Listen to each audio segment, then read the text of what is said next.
Hello, welcome to my YouTube channel. जो मेरे channel में नया है प्लीज़ सब्सक्राइब कर देना और मुझे सपोर्ट करें और अपना प्यार बनाए रखें। ऐसे 10 नए खुलासे हुए कि आप सुन के चौंक जाएंगे और ये बात सुनने के बाद आपको भी बहुत ही गुस्सा आएगा। सिद्धार्थ पिटानी ने सीबीआई की जांच में अपना तोते जैसा बोलती खोलना स्टार्ट कर दिया। उसके साथ शक्ति बरखी और वो 4 दिन से लगातार पिठानी से जवाब सवाल कर रहे थे।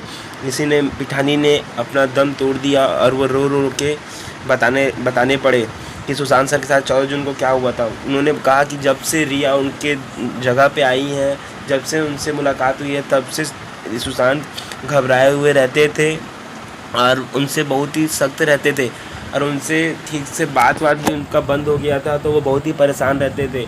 जब भी वो उनसे बात करते थे तो उनको ऐसा हरेसमेंट फील होता था कि मैं क्या कर रहा हूँ। और ये बात बताया गया कि 14 जून के पहले उनका लड़ाई हुआ रिया के साथ। रिया ने उनका laptop, mobile, ATM card, credit card सब लेके जा चुकी थी। तो उस दिन वो सिद्धार्थ पिटानी के पास गए और सिद्धार्थ पिटानी से वो रोने लगे कि मेरे साथ रिया बहुत ही गलत कर रही है। तो वो बताया गया कि कैसे हुआ गया। तो उसने बताया कि वो मेरे नौकर को भी भड़का रही है मेरे खिलाफ़। ये सब सिद्धार्थ पिटानी को वो बता रहे थे और सुशांत कई बार उनके सामने रो भी पड़े। सुशांत इतने वो हो गए थे एकदम। सुशांत रोते रोते सिद्धार्थ पिटानी को बता रहे हैं कि मेरे साथ ये हुआ। वहीं पर सीबीआई ने अपने 3-4 दिन से लगातार पूछताछ करने के बाद सिद्धार्थ पिटानी से ये पता चला कि उनके साथ क्या क्या हुआ, उनका पैसा कैसे निकला गया और उनके क्या क्या हुआ। तो उन्होंने बताया कि सुशांत का पूरा चेक अकाउंट सिर्फ रिया देखती थी। रिया ने अपना 50 लाख उनके निकाला गया पैसा और वो यूज़ कर रही थी। और सुशांत के मामले में ये बताया गया कि सुशांत 13 जून को छोटा सा किटी पार्टी भी किए थे। कहा कि 13 जून को उन्होंने 2 फिल्म साइन की थी और वेब सीरीज़ के लिए वो साइन कर चुके थे। तो वो 13 जून को बहुत ही खुश थे और वो बता रहे थे, सिद्धार्थ पिटानी बता रहे थे कि वो किटी पार्टी भी किए थे और किटी पार्टी करने के बाद वो अपने रूम गए और सोने लगे। और 14 जून को ना जाने मैं वहाँ नहीं था, ऐसा उन्होंने बताया। मैं उस टाइम वहाँ नहीं था मगर मैं पहुँचा ज़रूर था, मगर मैं नीचे था, कमरे के नीचे था। बाद में सीबीआई ने कहा कि नौकर बोल रहा है आप तो ऊपर 1 घंटे से बैठे हुए थे। तो सिद्धार्थ पिटानी ने कहा नहीं सर, मैं नीचे बैठा था 1 घंटे से और मैं हाल ही में मुझे कुछ नहीं पता। बाद में दूसरे दिन उसने अपना स्टेटमेंट चेंज किया और उसने कहा कि सिद्धार्थ पिटानी हाँ सर, मैं ऊपर ज़रूर बैठा था मगर मैं और कुक आपस में हम लोग बात कर रहे थे। तो सीबीआई ने पूछा आप दोनों आपस में 1 घंटा क्या बात कर रहे थे, आप सुशांत से कांटेक्ट काहे नहीं किए। उसी टाइम सिद्धार्थ पिटानी ने कहा कि हाँ सर, नौकर दौड़ते दौड़ते मेरे पास आया और नौकर ने कहा कि सर दरवाज़ा नहीं खोल रहे हैं तो सर आप कुछ कीजिए।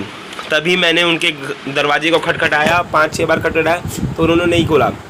फिर हमने तुरंत, जैसे हमें पता चला कि सिद्धार्थ फ़ोन नहीं उठा रहे हैं, तो हमने ताला तोड़ने वाले को बुलाया। हाँ, ताला तोड़ने वाला वहाँ पहुँचा ज़रूर था और उसने कम से कम आधा घंटा या 20 मिनट ताला तोड़ने की कोशिश की। और उन्होंने मेरे से फ़ोन में ताला तोड़ने वाले मेरे फ़ोन में ये पूछा कि कंप्यूटराइज्ड है कि लॉक सिंपल लॉक है। तो मैंने बोला कंप्यूटराइज्ड है। तो वो आए और ताला तोड़ने लगे। उन्होंने ताला तोड़ने में 15-20 मिनट लगाया।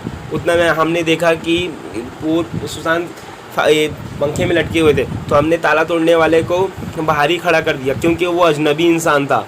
तो हम नहीं चाहते थे कि ये बात इतना फैले। और ये बात जब मैंने देखा तो उसे कपड़े से लटका पड़ा था, तो मैंने उन्हें बाहर उतारा और नीचे उतारा। उसके बाद मैंने तुरंत पुलिस में शिकायत दर्ज कर दी। और वो बता रहे हैं कि 14 जून को मुझे ये पता चला कि सुशांत अपने रूम में, हमें ये भी नहीं पता था कि सुशांत कब तक अपने रूम में पड़े हुए थे। और सीबीआई ने उनसे ये बात पूछी कि उनका अकाउंट कौन चेक करता था। तो वो सिद्धार्थ पिटानी ने बताने लगा कि सुशांत की जब से रियल लाइफ में आई तो पूरा अकाउंट वही चेक करती थी और पैसा वही निकालती थी। करीबन वो 3-4 करोड़ ऐसे ही निकाल लेती थी उनके अकाउंट से और ना ही उनको कुछ खबर करती थी। ये बात सुन के सीबीआई ने उनसे पूछा कि वो क्या करती थी इतने पैसे। जब रिया का खुलासा हुआ, अकाउंट का खुलासा हुआ, तो ये पता चला कि रिया ने 3 फ्लैट खरीदे हैं। एक फ्लैट 45 लाख का, एक फ्लैट 55 लाख का, एक फ्लैट 20 लाख का। तो रिया से पूछताछ हुआ कि आप 18 लाख कमाने वाली साल में आपने इतना फ्लैट कैसे खरीदा। और हाल ही ताज में ये भी पता चला कि सुशांत उनको गिफ्ट दिए थे, बहुत ही महंगा गिफ्ट दिए थे। तो सीबीआई ने पूछा रिया से तो आपने उन्हें क्या गिफ्ट दिया। तो उन्होंने कहा कि मैं उन्हें एक वाच दी हूँ, वो करीबन 20 या 25 लाख का होगा। ऐसे वो रिया ने बताई। तो सीबीआई ने पूछा आपके पास इतना पैसा कहाँ से आया, आप तो मिडिल क्लास से बिलोंग करती हैं और आपकी सैलरी भी उतनी नहीं है, तो आपने ये पैसा कहाँ से लाया। तो उन्होंने बोली कि सर मैं अपने तरफ से एक हीरोइन जो मैं प्रोड्यूसर में मुझे एक्ट के लिए रखे थे, तो मैंने फ़िल्म साइन की थी, उस पैसे से मैंने ये खर्च किया। और सभी यही जानते हैं कि क्या हो रहा है बॉलीवुड में। बॉलीवुड में यहाँ कुछ भी हो सकता है, कोई भी ऊपर आ सकता है, कोई भी नीचे आ सकता है। हाल ही ताज में आपने देखा होगा सुशांत के साथ ये हुआ, कोई भी आउटसाइडर जाता है तो पहले डायरेक्टर के पैर पड़ता है, वो सब जानते हैं। और सुशांत के मामले में ऐसा केस अभी भी इन्वॉल्व हो ही रहा है। तो मैं तो ये देखा हूँ। अब मैं आपसे सिर्फ 3 क्वेश्चन पूछूंगा, जो पूरा वीडियो देखेगा वो ज़रूर इसका आंसर दे। क्या सुशांत सही में खुद से आत्महत्या किए हैं या मर्डर हुआ है? मैं बता रहा हूँ वो मर्डर हुआ है, वो सब जानते हैं। और इसके आगे बहुत ही अच्छे को खेल है। सीबीआई अभी खोज रही है और अच्छा खोज रही है। अच्छा लगे गाइस तो सब्सक्राइब करके जाना, अब प्लीज़ सब्सक्राइब कर देना। और ये खुलासा हो चुका है, अब बेल आइकन ज़रूर दबा देना, आपको नोटिफिकेशन आ जाएगा।